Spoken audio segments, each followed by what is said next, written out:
sekalian yang saya muliakan, untukmu di umur berapapun kamu, saya sampaikan pesan padamu.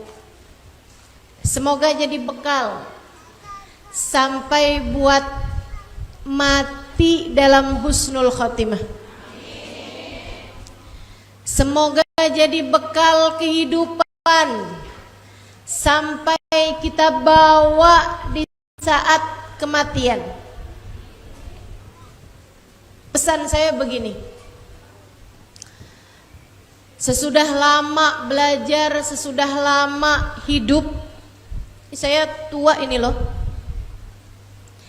saya tahu bahwa ternyata hal terpenting yang diperlukan oleh seorang hamba itu ada dua. Hal terpenting yang saya perlukan dua hal. Kamu, hal terpenting yang kamu perlukan saat hidup di atas muka bumi ini dua. Demikian pula orang tuamu, anak-anakmu, semua umat Islam, bahkan seluruh makhluk, bahkan seluruh umat manusia, mau dia beriman maupun tidak beriman, yang dia perlukan dalam hidupnya di atas muka bumi ini ada dua hal. Yang pertama, rahmatnya Allah. Yang kedua, syafaat. Rahmat dan syafaat. Kita perlu dua-duanya. Rahmatnya Allah artinya kasih sayang Allah. Kita perlu buat disayang sama Allah. Bu, Kak, Dek, Nak, saya lihat anak-anak kecil yang paling kesian, yang paling melas, yang paling menyedihkan bukan yang hidup dalam kemiskinan. Enggak, bukan. Saya lihat anak kecil yang paling kesian bukan yang kadang-kadang sakit, entaran lagi sehat, datang sakit lagi. Enggak. Itu kesian, tapi ada yang lebih ngesianin lagi. Yang hidup dalam kemiskinan kesian, tapi ada yang lebih ngesianin lagi. Yang mohon maaf, lahir dalam keadaan cacat misalnya, kesian, tapi ada yang lebih ngesianin lagi. Siapa? Anak-anak yang tidak mendapatkan kasih sayang orang tuanya. Betul?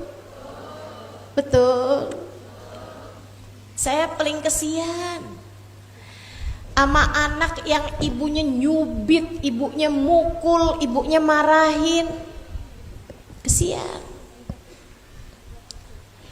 Saya paling kesian sama anak yang dicuekin sama ibunya, tidak diperhatikan oleh ayahnya.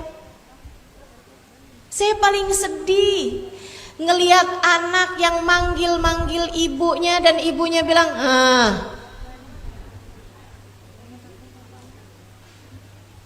paling kesian.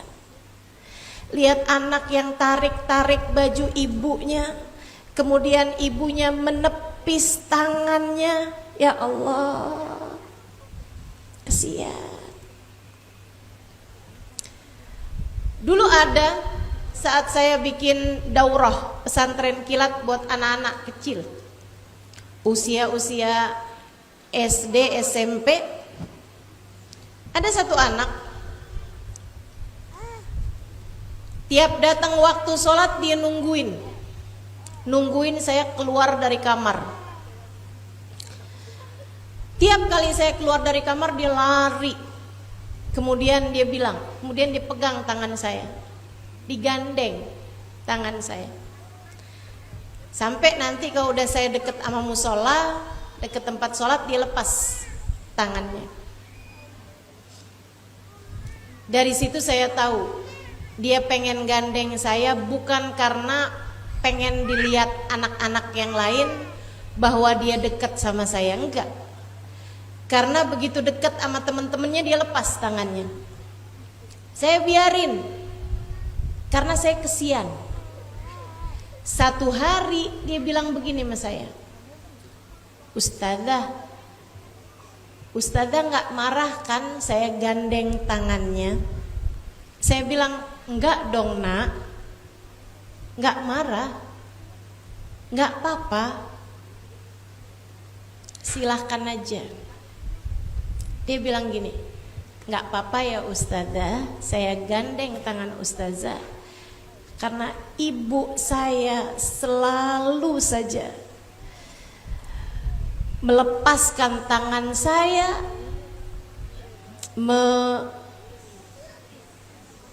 mengibaskan tangan saya setiap kali saya berusaha untuk menggandeng tangannya.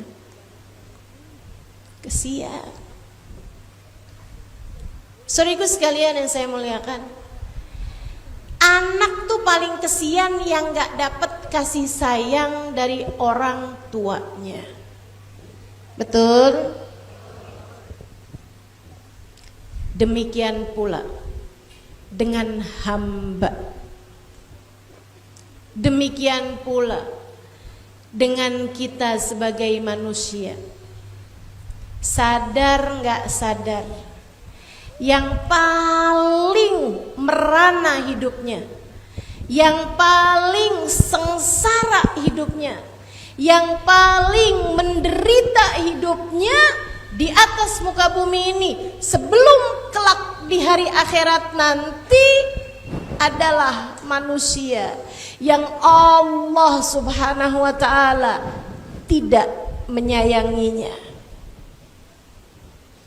yang Allah tidak memberikan kasih sayang padanya, yang Allah tidak memberikan belas kasih kepadanya. Sian. Kamukah orangnya itu? Jangan sampai ada di antara kita yang Allah tidak menyayangi kita, teman-teman. Orang hidup miskin, saya banyak ketemu.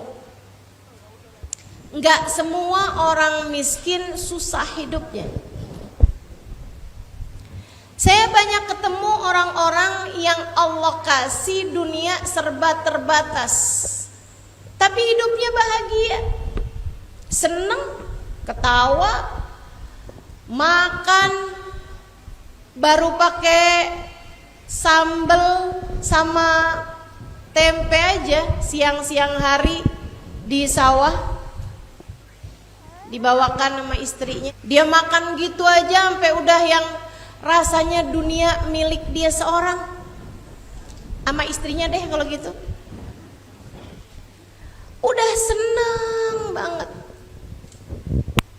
Karena memang urusan kesenangan, kebahagiaan itu nggak terkait sama berapa jumlah saldo di rekening bank seseorang, nggak tergantung sama berapa luas rumah yang dia tempati. Bu, Kak, Dek, nah, ada banyak orang-orang yang hidupnya tinggalnya di rumah-rumah mewah, lengkap dengan segala fasilitasnya. Ada kolam renang, ada bioskop pribadi di rumahnya. Akan tetapi mereka hidup dalam keadaan nelangsa hatinya. Ustazah, saya terkadang berusaha untuk bisa bertahan hidup. Saya bilang, kenapa memangnya? Kayak ngerasa hidup saya susah,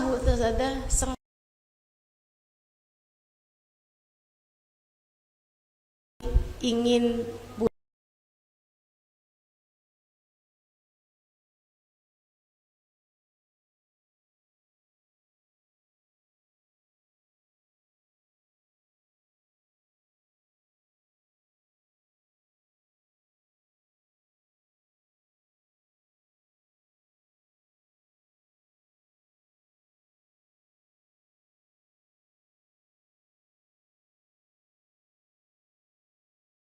anak remaja kita nih, ABG nih, atau yang sudah masuk umur 20-an tahun, di pikirannya saya senang hidup kalau saya punya suami,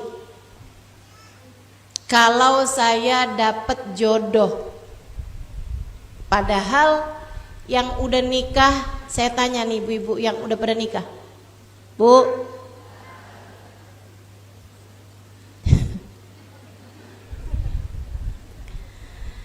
apakah hidupmu menjadi penuh dengan kebahagiaan sesudah kamu menikah?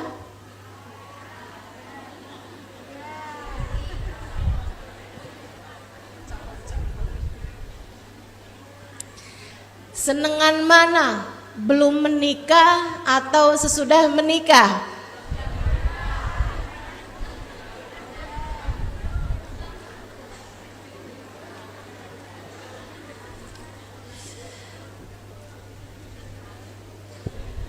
Bukan jaminan. Jadi seneng gak senengnya hidup bukan karena itu. Ada orang-orang yang sudah menikah dan belum punya anak, dia berpikir kalau saya punya anak hidup saya seneng. Saya belum punya anak nih, saya belum bisa seneng hidup saya.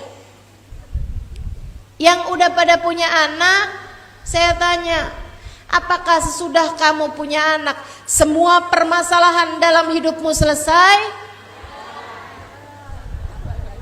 Tambah banyak yang ada. Apakah begitu kamu punya anak, hidup kamu selalu dalam kebahagiaan, kesenangan?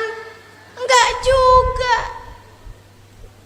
Saudariku sekalian yang saya muliakan, hidup bukan tentang itu semua. Tapi hidup adalah tentang siapa di antara kita yang disayang sama Allah Subhanahu wa ta'ala. Hidup adalah tentang siapa di antara kita yang saat bangun dari tidurnya Allah memandangnya dengan cinta.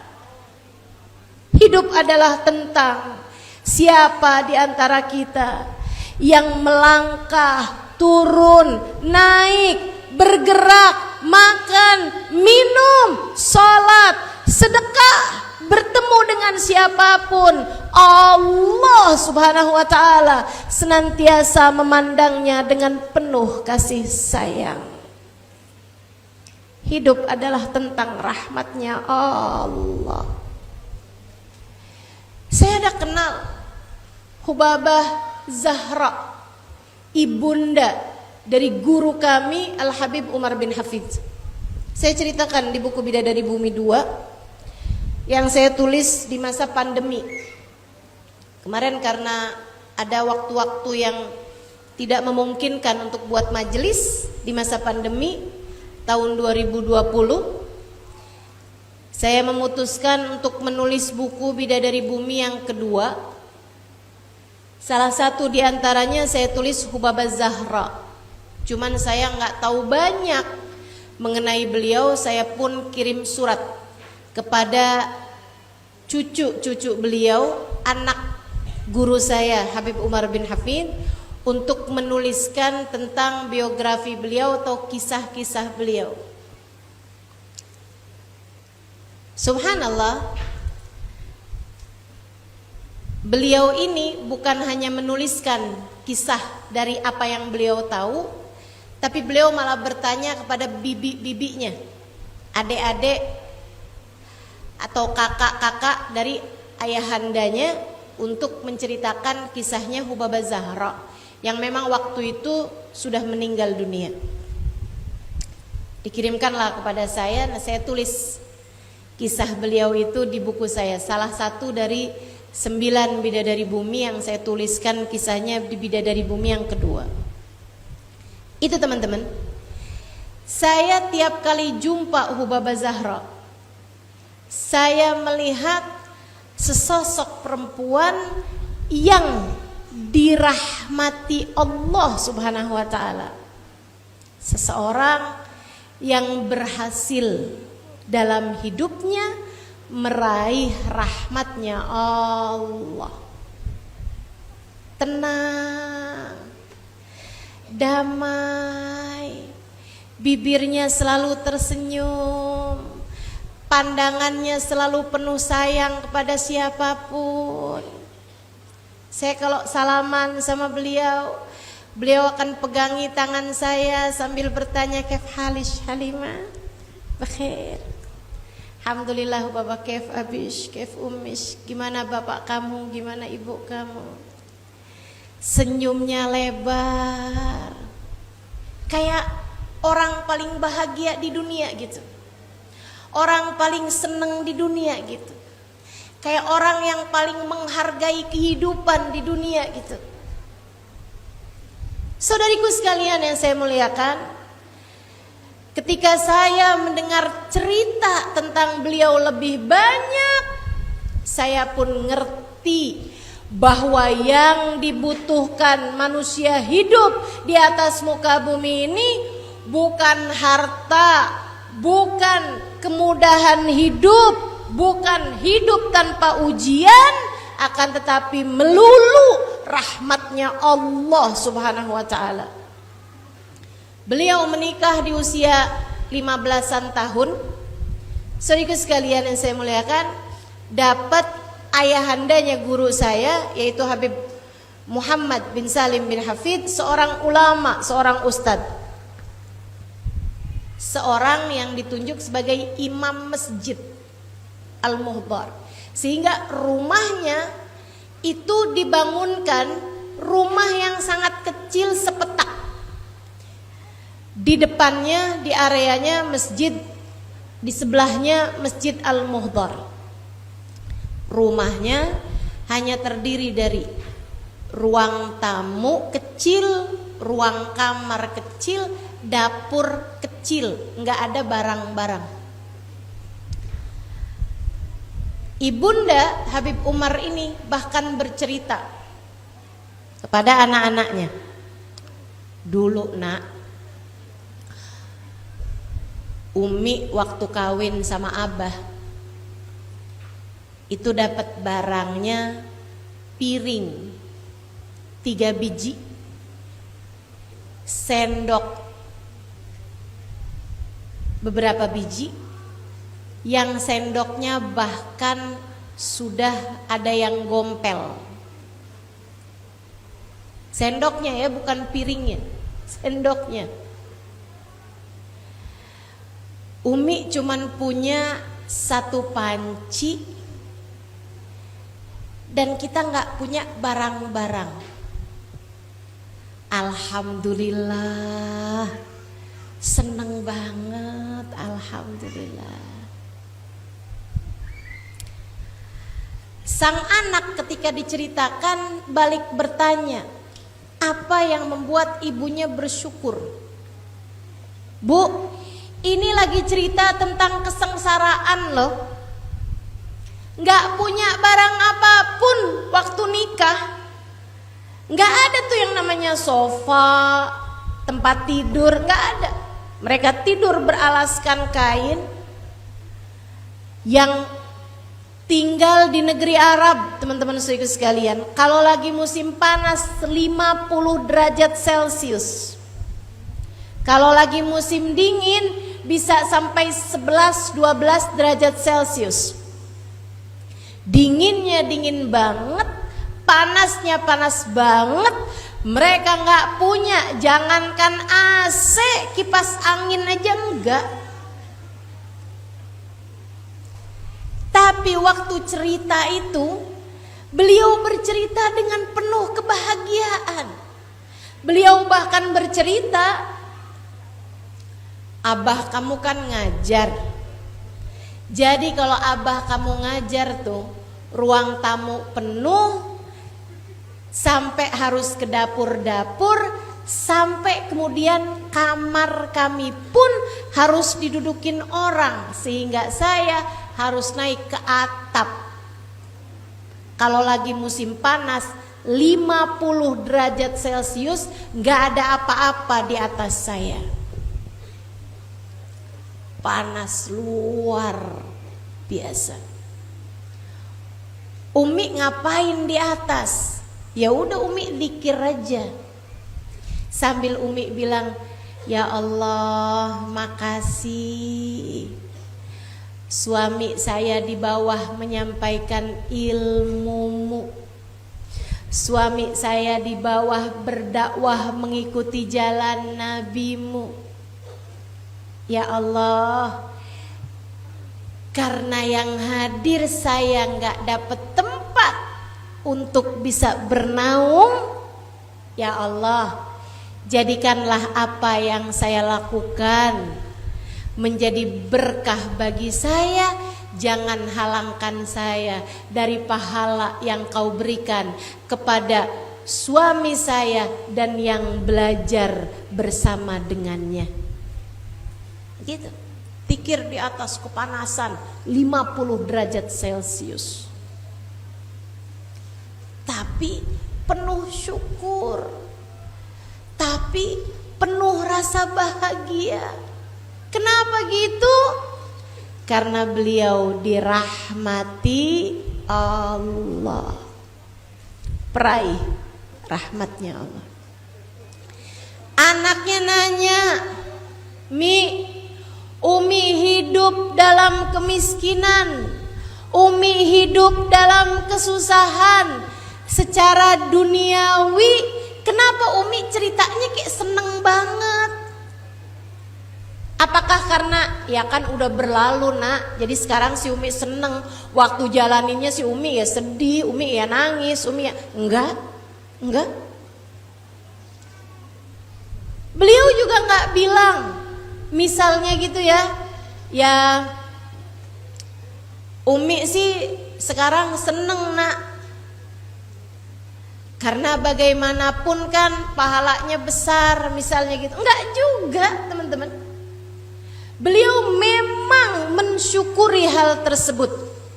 Ketika ditanya kenapa Umi mensyukurinya, dengan bibir yang tersenyum lebar dan mata berbinar-binar, beliau mengatakan, sebab nak, Umi berarti hidupnya sudah dimiripkan Allah sama hidupnya Sayyidah Fatimah, sama hidupnya Nabi Muhammad, yang beliau hidup dalam keadaan serba kesulitan secara duniawinya. Alhamdulillah, makasih ya Allah telah kau miripkan hidup saya dengan kehidupan orang-orang mulia. Tuh hamba kalau dirahmati Allah bisa begitu. Nggak kayak kita kadang yang dikasih susah sedikit udah ngerasanya paling merana di dunia. Gerah sedikit udah kipas-kipasan nggak berhenti, sambil ngeliatin jam bolak-balik. Ustazah kapan ya selesainya ya? Begitu. Nyesel nih hadir di majelis, nyesel nih. Mana belum sarapan? Ada yang begitu? Nggak ada yang nyesel apa nggak ada yang belum sarapan? Nggak ada yang nyesel. Insyaallah. Ubaba Zahra. Wajah tersenyum senantiasa. memberi kasih sayang kepada siapapun padahal hidupnya penuh dengan ujian. Di saat anak masih kecil-kecil, saudariku sekalian, suaminya Habib Muhammad bin Salim bin Hafid diculik sama kaum Syuyu'i, kaum komunis yang membunuh-bunuhi para ulama. Sampai dengan saat beliau meninggal dunia masih belum ketahuan kuburan suaminya adanya di mana. Kayak apa susahnya tuh. Tapi hidupnya penuh dengan kebahagiaan, senyumnya nggak hilang. Ya Allah, ya Allah. Melihat kehidupan beliau, saya tahu persis yang dibutuhkan dalam kehidupan kita di atas muka bumi ini bukan tidak ada masalah, tidak ada kemiskinan, tidak ada kesulitan, tidak ada kesakitan. Semua orang sayang, bukan itu teman-teman saudaraku sekalian. Akan tetapi yang kamu perlukan, yang saya perlukan adalah rahmatnya Allah. Orang tuh kalau dirahmati Allah, kalau dikasih sakit dia sabar, kalau dikasih sehat dia syukur, bahkan kadang-kadang dikasih sakit pun dia syukur. Tuh hamba dirahmati Allah. Jadi betul-betul saat kamu merasa dunia sepertinya runtuh di atasmu, saat kamu merasa sepertinya tanah tempatmu berpijak telah hancur, saat kamu merasa sepertinya kehidupan di dunia begitu tidak bersahabat denganmu, saat kamu merasa sepertinya uangmu kurang, saat kamu merasa sepertinya kehidupanmu tidak baik-baik saja, ku sampaikan padamu yang kamu perlukan sebenarnya bukan uang, bukan keadaan yang menjadi baik-baik saja, bahkan bukan kesehatan, bahkan bukan hati suami yang mencintaimu dengan gila-gilaan, bukan. Yang kamu perlukan sejatinya adalah rahmatnya Allah. Kamu bukan kurang sehat, kamu kurang rahmat. Kamu bukan kurang uang, kamu kurang rahmat. Kamu bukan kurang hati suami yang mencintaimu, bukan. Yang kamu kurang adalah rahmat. Kalau kamu dirahmati Allah, semua akan baik-baik saja. Kalau kamu dirahmati Allah, semua akan baik-baik saja. Jelas. Ini baru dunia. Belum lagi saat ajal datang menjemputmu. Memangnya kamu pikir kalau kamu datang kematian, kamu pikir kalau duit kamu banyak bisa nyogok malaikat Israel? Enggak. Malaikat tolong ya, pelan-pelan aja nyabut nyawa saya. 200 juta mau? Bisa begitu? Enggak bisa. Malaikat tolong ya pelan-pelan. Saya punya suami yang sangat mencintai saya, setia kepada saya, tidak pernah berpaling hati pada saya. Jadi kamu nyabut nyawa saya pelan-pelan ya, kayak suami saya. Bisa begitu? Nggak bisa, nggak bisa. Keadaan hidupmu mau seperti apa? Kamu mau kaya raya, kamu mau pejabat, kamu punya segalanya, kamu mau punya ilmu sangat banyak, bahkan kamu hafal Al-Quran misalnya, bahkan kamu hafal ribuan hadisnya Nabi Muhammad misalnya, nggak akan ngaruh teman-teman saudariku sekalian saat ajal datang menjemput. Manusia hanya tinggal terbagi menjadi dua kelompok orang. Apakah kamu dirahmati Allah ataukah kamu dimurka oleh Allah? Itu aja. Itu aja. Makanya jangan berani mati sebelum kamu dapat rahmatnya Allah. Kamu mati sementara hidup kamu sepanjang hidup ngontrak terus-terusan, nggak apa-apa. Kamu mati sementara seumur hidup kamu nggak pernah punya handphone yang bagusan, nggak apa-apa. Kamu mati sementara belum pernah ada seorang laki-laki yang mencintaimu dengan tulus, nggak apa-apa. Kamu mati belum pernah punya anak, nggak apa-apa. Yang masalah kalau kamu meninggal dunia sedangkan Allah murka kepadamu. Yang masalah kalau kamu sampai mati sementara Allah tidak menyayangimu saat itu. Yang masalah kalau kamu meninggal dunia sedangkan kamu tidak membawa rahmatnya Allah. Itu masalah.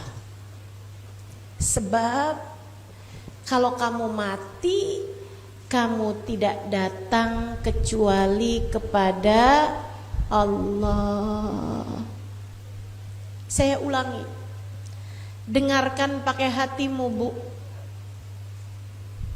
Saya ulangi, dengarkan pakai hatimu, Dek, karena ajal gak ada yang tahu. Bisa jadi kamu meninggal duluan daripada orang tuamu.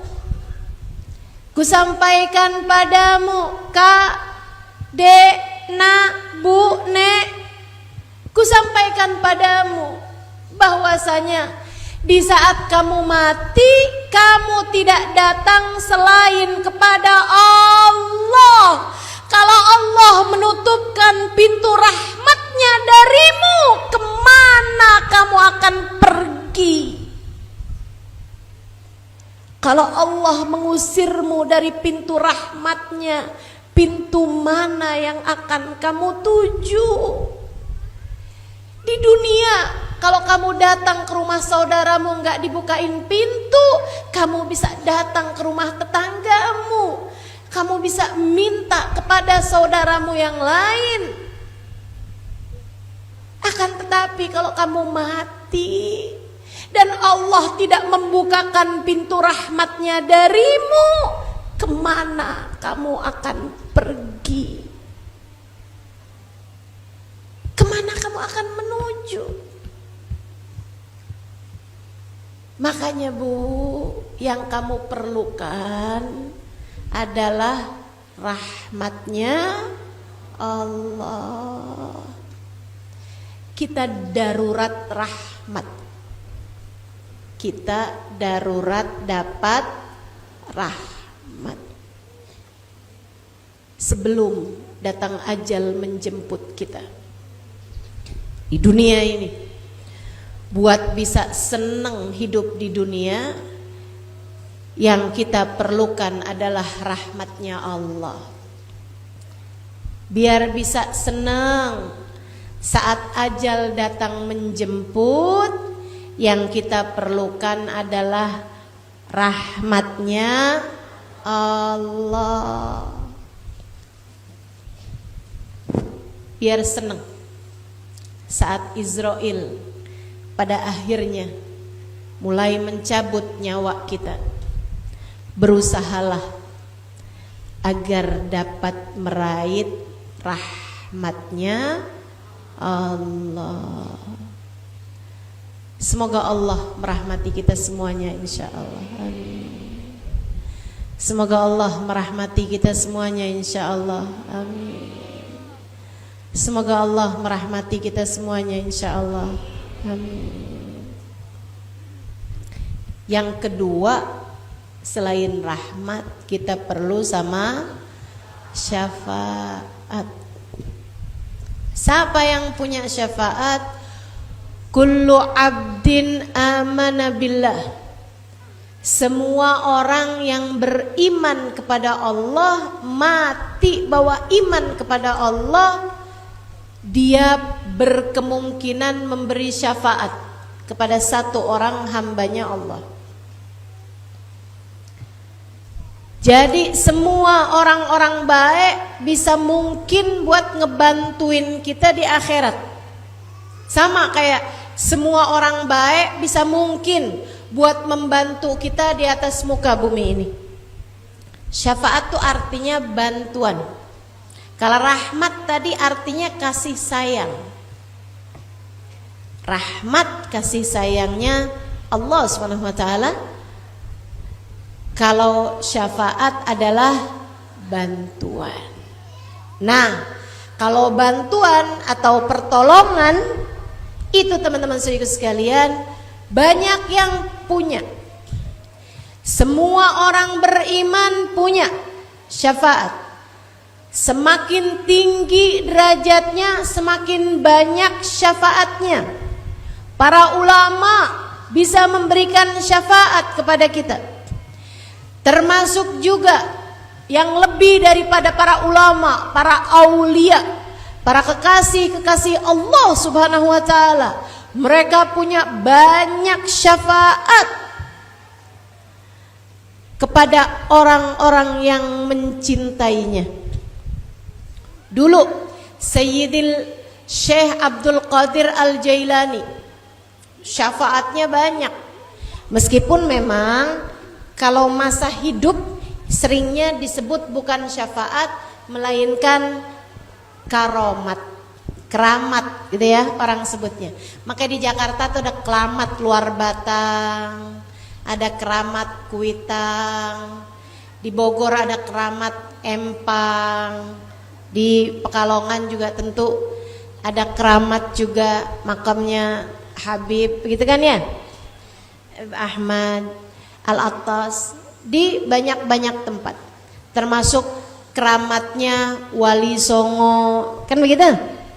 Sedikit sekalian saya muliakan, Syekh Abdul Qadir Al-Jailani ada muridnya datang pada beliau, Syekh doakan saya akan jalan dagang, jalan niaga, mau bisnis, mau berangkat bisnis, doakan biar semuanya lancar, semuanya berkah. Dia ini muridnya Syekh Abdul Qadir Jailani, sekaligus orang yang sangat dermawan. Bantuin urusan-urusannya Syekh Abdul Qadir Jailani enggak perhitungan. Syekh Abdul Qadir Jailani doain lancar-lancar, Pak, insyaallah. Berangkat pulang selamat semua insyaallah. Makasih Syekh. Berangkat dagang. Satu hari Syekh Abdul Qadir Jailani lagi ngajar, lagi majelis bersama dengan murid-muridnya di luar ruangan. Maksudnya kayak majelis gitu ya. Kayak kita nih sekarang nih. Kita ada di ruangan gitu kan. Ini di luar ruangan. Tiba-tiba aja Syekh Abdul Qadir Jailani asalnya lagi baca kitab gitu, didengerin sama murid-muridnya, beliau lagi enak ngupas kitab. Tiba-tiba aja beliau berdiri. Kemudian beliau ambil sendalnya, yang kala itu sendalnya dari kayu. Orang dulu tuh kan kalau kamar mandi apa tuh ada namanya bakyak. Beliau ambil sendalnya dari kayu tersebut, kemudian beliau lemparkan ke arah atas, ke udara gitu, dilempar sama beliau. Udah satu yang kanan dilempar, beliau lihat-lihat lagi, kemudian diambil lagi yang kiri, dilempar lagi sama beliau. Habis itu beliau lanjut baca lagi kitabnya, dilanjutkan. Murid-muridnya tinggal yang kenapa nih? Mereka nggak tahu apa yang terjadi sampai ketika si pedagang tadi ini, muridnya Syekh Abdul Qadir Jailani, datang dari dagangannya. Ceritalah dia. Dia bilang, saya tuh dagang untung besar. Alhamdulillah bisnis kita nih sukses. Untung besar-besaran. Dia bilang sampai kafilah dagang ini pulang. Di tengah jalan kami dirampok. Barang-barang hasil dagangan nih semuanya diturun-turunin sama para perampok. Sementara karyawan-karyawan, orang-orangnya, anak buahnya pedagang ini semuanya diikat tangannya, diikat di pohon-pohon semuanya gitu kan. Termasuk dirinya dia sendiri, si pedagang ini. Dan barang-barangnya diturunkan semua dari kafilah dagang mereka ini. Dia bilang, saya udah pasrah aja, udah gak bisa lagi bikin apa-apa. Tapi tiba-tiba ada sendal datang ngeplakin kepalanya. Ada datang sendal satu ngeplakin kepalanya perampok. Kemudian datang sendal yang satu lagi ngeplakin sisa-sisanya yang lain. Semuanya jatuh dalam keadaan pingsan. Dia pun mengatakan, kami pun segera berdiri menyelamatkan diri. Kami angkut lagi barang-barang kami, dan kami pun selamat datang sampai ke sini. Dia bilang nggak tahu tuh kok bisa ada sendal melayang di atas dan kemudian pas banget ngeplakin kepalanya orang-orang. Kalau dilihat-lihat sih sendalnya kayak sendalnya Syekh Abdul Qadir Jailani, guru kita. Para aulia punya syafaat. Para aulia, orang-orang mulia di sisi Allah, punya syafaat. Hidup ataupun sesudah kematian. Makanya memang kita nih dalam hidup, selain perlu rahmatnya Allah, perlu punya sambungan hati dan cinta kepada orang-orang yang mulia, biar hidup kita jadi baik-baik saja. Insya Allah. Ustazah, memangnya orang kayak begituan itu masih ada, Ustazah? Masih. Saya berjumpa dengan beberapa di antara mereka, para kekasih-kekasih Allah Subhanahu wa ta'ala, yang bahkan kalau ketemu sama mereka tuh Bu, gak perlu cerita panjang-panjang, kayak udah tahu aja semua keadaan kita gitu. Begitu ngelihat muka kita lagi susah, udah langsung tangannya bilang, gak apa-apa Halimah, gak apa-apa nak, insya Allah semuanya akan baik-baik aja. Luar biasa para kekasih-kekasih Allah Subhanahu wa ta'ala, hamba-hamba tercinta di sisi Allah Subhanahu wa ta'ala. Mereka begitu mustajab doanya, mereka begitu hidup jiwanya, sehingga akhirnya kalau saya ngelihatnya mereka dirahmati Allah, sehingga akhirnya rahmat yang turun pada mereka itu terlalu banyak, sehingga bisa luber dan bisa bagi-bagi kepada yang lainnya. Mudah-mudahan kita tidak terhalang dari keberkahannya para wali-walinya Allah Subhanahu wa ta'ala, insya Allah. Amin ya rabbal alamin. Ada orang-orang yang pada bilang, ini nih orang-orang NU mereka sebutnya, suka ngada-ngada aja, keramat-keramat, berkat-berkat, karomah-karomah, nggak ada. Ziarah ke makam para wali-wali, ngapain? Itu syirik, itu bid'ah. Padahal teman-teman saudaraku sekalian, keramat-keramatnya para wali itu bahkan sudah Allah Subhanahu wa taala berikan dari zaman dulu. Sayyidah Maryam di tempat beliau ibadah ada buah-buah dari surga. Sayyidah Maryam bukan nabi karena nggak ada perempuan jadi nabi. Allah ceritain, kullama dakhala Zakaria alaihal mihrab falamma dakhala Zakaria alaihal mihrab wajada indaha rizqa. Tiap kali Nabi Zakaria melihat Sayyidah Maryam di tempat mihrabnya, tempat ibadahnya, ada rezeki di situ, ada buah-buahan, bahkan bukan pada musimnya. Ya Maryam, anna laki hada? Wahai Maryam, dari mana kamu dapetin buah-buahan ini? Qalat huwa min indillah, innallaha yarzuqu man yasha'u bighairi hisab. Kata Sayyidah Maryam, saya lagi kepengen buah melon, jadi saya bilang ya Allah pengen melon. Habis selesai sholat saya dapetin ada buah melon di situ, buah dari surga. Cirinya buah dari surga nggak pernah layu, nggak pernah busuk. Makanya jangan ngaku-ngaku buah dari surga. Kalau 3 hari kemudian udah layu buahnya, udah busuk ya. Sehingga sekalian saya muliakan, di zaman Sayyidina Umar bin Khattab, zamannya para sahabat, Sayyidina Umar ada ngirim satu utusan untuk berperang. Tiba-tiba satu hari Sayyidina Umar bin Khattab lagi khutbah Jumat. Di tengah-tengah khutbah Sayyidina Umar kemudian berteriak, ya Sariyah al-Jabal, ya Sariyah al-Jabal, pasukan balik ke gunung, pasukan gunung. Yang dengerin khutbah kan pada bingung. Tiba-tiba ada kata-kata, ya pasukan gunung, pasukan gunung.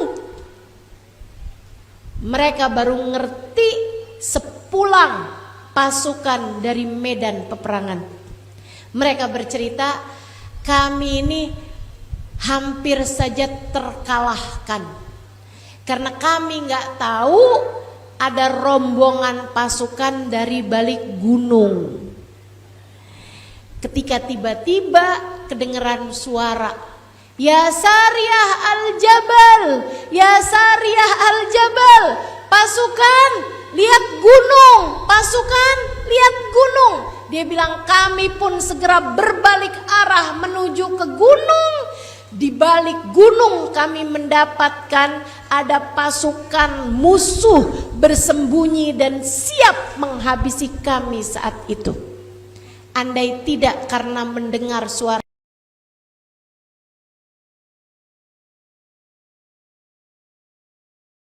kita semuanya pasti akan kalah habis-habisan. Itu namanya syafaat. Nggak selalu dari Nabi, tapi semua orang mulia punya syafaat seukuran kemuliaan mereka itu. Dari sini kita mesti belajar untuk selalu berbuat baik kepada siapapun, terutama kepada orang-orang mulia. Kita mesti punya sambungan hati dan cinta kepada mereka. Para ulama kita hormati, para wali kita cintai, dan terutamanya pemilik syafaat paling besar adalah baginda kita Nabi besar Muhammad sallallahu alaihi wasallam. Pengen hidupmu enak, pengen hidupmu bahagia, pengen hidupmu baik-baik saja, jangan jauh-jauh dari Nabi Muhammad. Saya sampaikan karena saya sayang kepadamu, saudariku sekalian.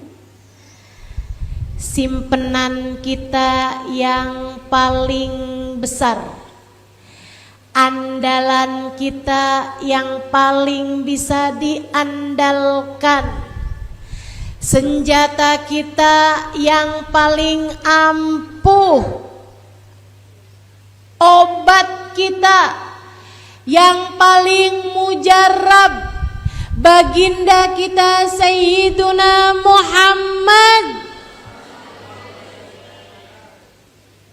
Jangan mau hidup gak punya cinta sama Nabi Muhammad. Jangan mau hidup jauh dari Nabi Muhammad. Belajar terus buat punya rasa cinta kepada Nabi Muhammad. Belajar terus buat punya rasa cinta kepada Nabi Muhammad. Orang kalau gede cintanya sama Nabi Muhammad bakalan senang hidupnya di dunia, di saat ajal menjemput, bahkan hingga sampai di negeri akhirat. Dek, enggak dicintai sama laki-laki enggak apa-apa. Yang penting kamu dicintai sama Nabi Muhammad. Enggak ada yang naksir kamu, enggak apa-apa. Yang penting kamu disayangi sama Nabi Muhammad. Bu, suamimu enggak sayang sama kamu sekalipun, sebenarnya enggak terlalu masalah. Yang masalah kalau kamu sampai enggak dikenali sama Nabi Muhammad. Kalau kamu enggak dapat cinta siapapun, tapi kamu dicintai sama Nabi Muhammad, itu adalah sebuah jaminan. Sebab siapa yang dicintai Nabi Muhammad pasti bakal dicintai sama Allah. Dan kalau orang dicintai sama Allah, dia bakal dirahmati dan disayangi sama Allah. Enak. Makanya yang dekat sama Nabi Muhammad, sholawatan, sebut-sebut nama Nabi, inget-ingetin Nabi. Sayyid Muhammad bin Alwi bin Abbas Al-Maliki mengatakan, gak ada masalah gak selesai dengan sholawat kepada Nabi Muhammad. Syekh Abdul Qadir Al-Jailani mengatakan, tuftu masyarikal ardi wa magharibaha fama wajadtu baban lil wusuli ilallah ghaira babi sayyidina Muhammad. Saya udah keliling penjuru langit dan bumi, tidak saya dapati pintu untuk sampai kepada Allah, sampai kepada rahmatnya Allah selain lewat pintunya Nabi Muhammad. Maka dekati Nabi Muhammad, belajar buat punya rasa cinta kepada Nabi Muhammad.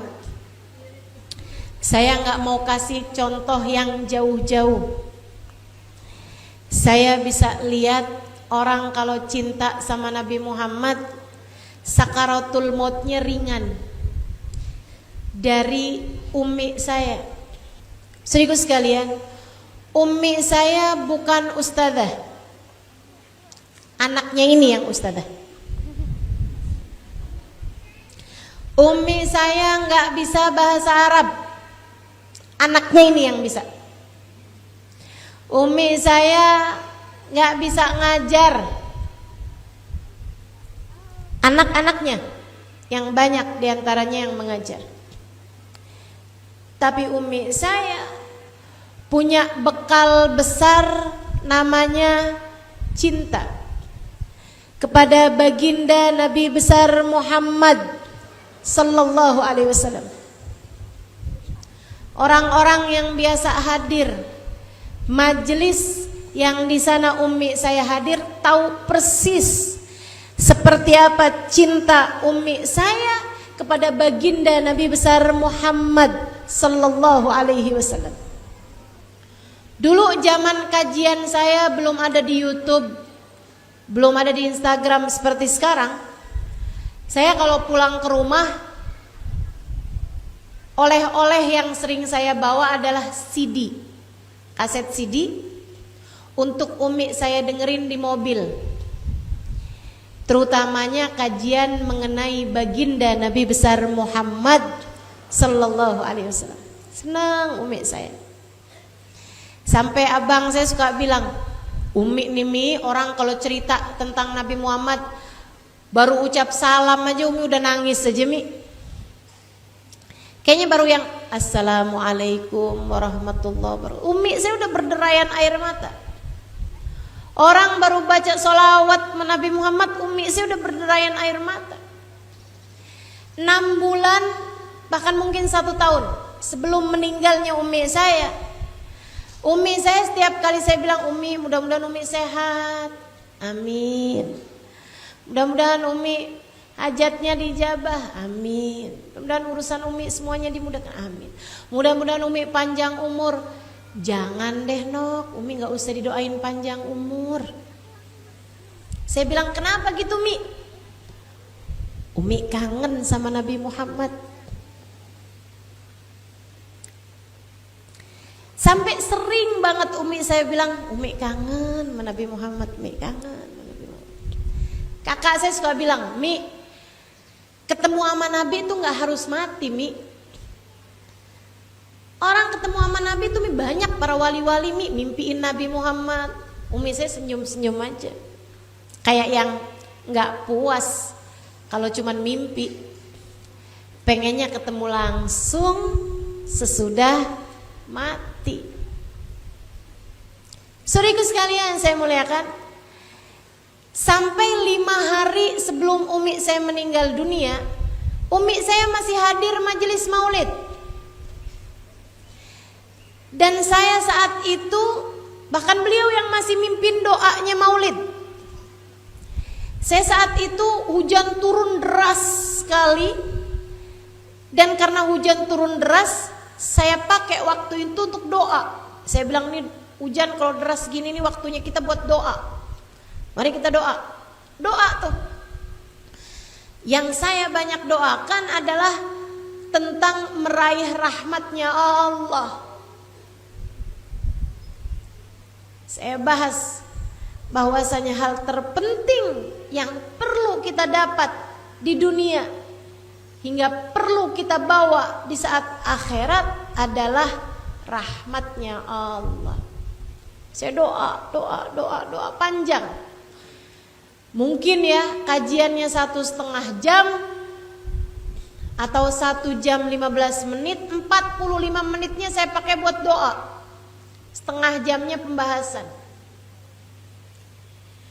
Saya ceritakan betapa beratnya saat sakaratul maut. Saya ceritakan bahwa orang kalau lagi sakaratul maut itu mulutnya terbuka, haus. Yang kata guru saya Sayyidil Habib Umar bin Hafid, andai dikasih minum 1 galon sekalipun hausnya gak akan hilang. Karena dia bukan haus air, melainkan haus rahmatnya Allah. Umi saya nangis.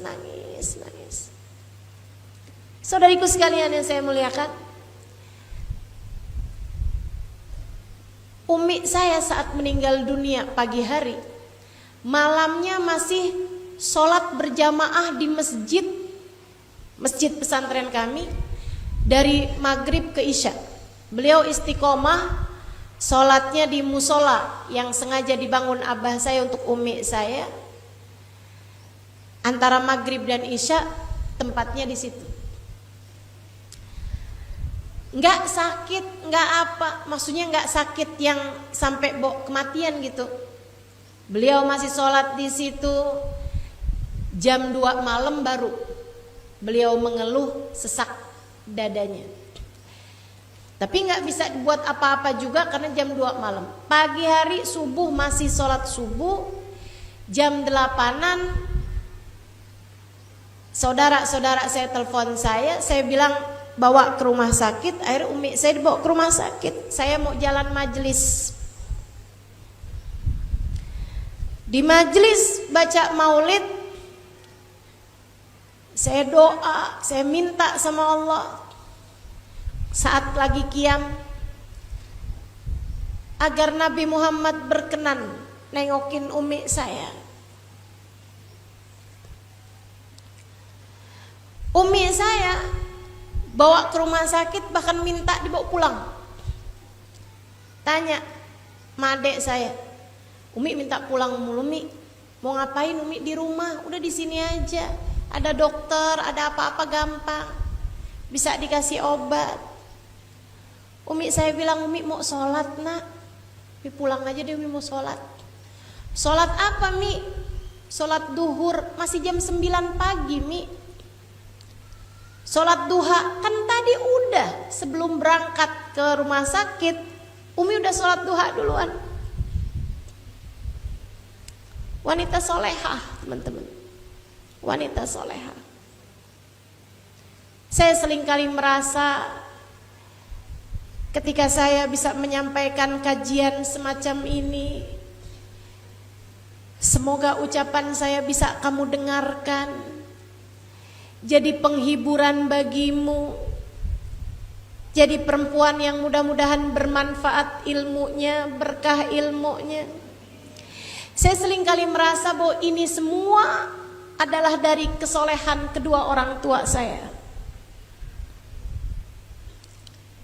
Kita bukan siapa-siapa tanpa orang tua kita.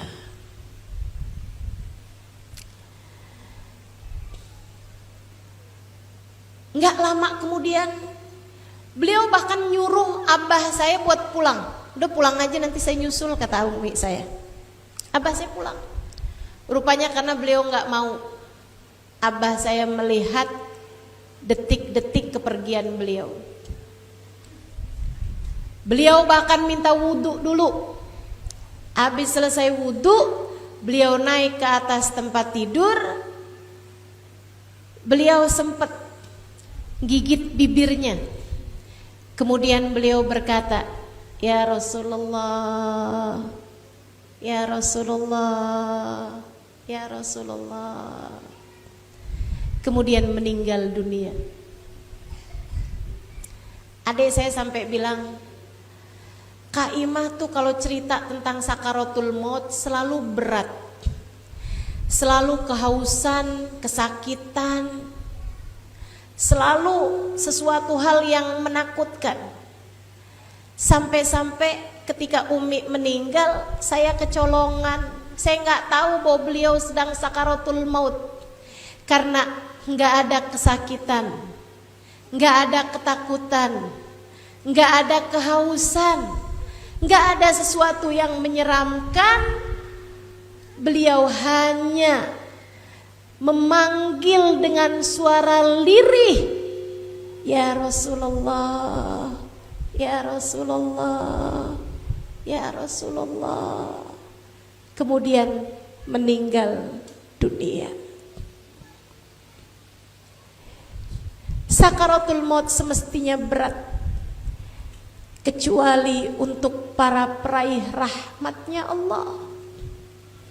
Sakaratul maut semestinya berat, kecuali untuk orang-orang yang meninggal dunia dengan membawa cinta, kepada Allah dan kepada manusia yang paling tercinta di sisi Allah, Sayyiduna Muhammad sallallahu alaihi wasallam. Maka saya sampaikan kepadamu, wahai muslimah, wahai mukminah, segeralah belajar cinta. Segeralah belajar mencintai Nabi Muhammad agar hidupmu baik-baik saja, matimu baik-baik saja, dikuburmu baik-baik saja, di akhiratmu baik-baik saja. Kalau kamu pengen punya kehidupan yang mudah di dunia, saat kematian, di kuburan, dan saat akhirat nanti, jangan biarkan dirimu jauh dari Nabi Muhammad. Taruh Nabi Muhammad di hatimu, masukkan, kemudian kunci, gembok kalau perlu. Jangan biarkan Nabi Muhammad keluar dari hatimu. Semua akan mudah dengan manusia paling tercinta di sisi Allah, Sayyiduna Muhammad sallallahu alaihi wasallam. Saudariku sekalian yang saya muliakan, inilah dua hal yang paling kamu perlukan. Dan kamu bisa dapat itu semuanya dengan dua hal.